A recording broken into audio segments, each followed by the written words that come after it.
日本ではですね、大体一般的には2000万人ぐらいが毎日いびきをかくというふうに言われています。で、時々という方を含めますと、5000万人ぐらいいるんではないかというようなデータが、スライドに出ておりますが、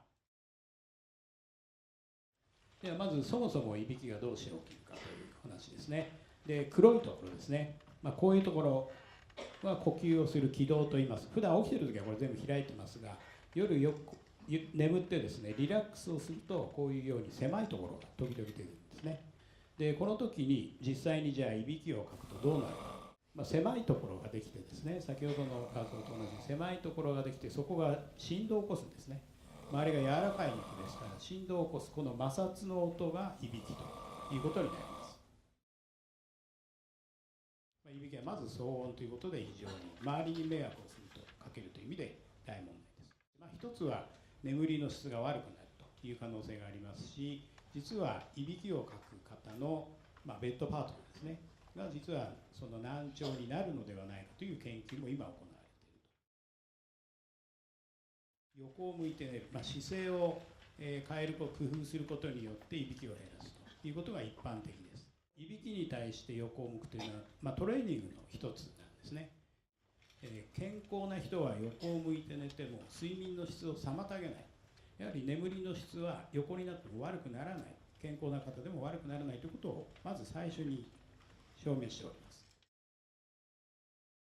まずこだわったのは睡眠の質なんですね。やはりいびきがいくら減ってもですね、ご自身がうまく寝れないということでは困ると。で、いくつかの工夫をさせていただきました。まず1番目がやはり通気性なんですね。これはエアウィーヴとスタンフォードが、共同研究をしたときに、優れた通気性が、温度調節、体温調節をスムーズにするんですね。で、スムーズな体温調節というのは深い睡眠というのを誘導します。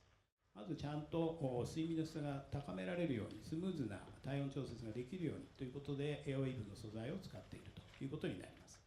従来ボディピローというのはどうしてもですね、横を向いて寝ると肩に負担がかかるんですね。足の方も実はすごく負担がかかります。よく膝の間に枕を乗せると楽だという方がいらっしゃると思うんですが、あれ実は体圧分散も優れるんですね。腕ですね、肩に負担がかかると同時に腕もよくしびれるなんて方がいらっしゃいます。この腕に負担をかからないようにというのがもう一つの工夫。この横を向いた状態をサポートして維持できるか、最終的にこれはトレーニング用と考えていただいてもいいんですね。横を向いて寝るということが習慣にできるように、そのサポートを維持するという機能を入れたということになります。枕の高さ、これによってですね、これを調節することによって肩の部分の圧力がかなり減らすことができます。それからもう一つは足をですね、ボディピローに乗っけることによって腰、反対側の腰ですね、および足がいかにリラックスできるかと、これも体圧分散が優れているという特徴がこの図で分かると思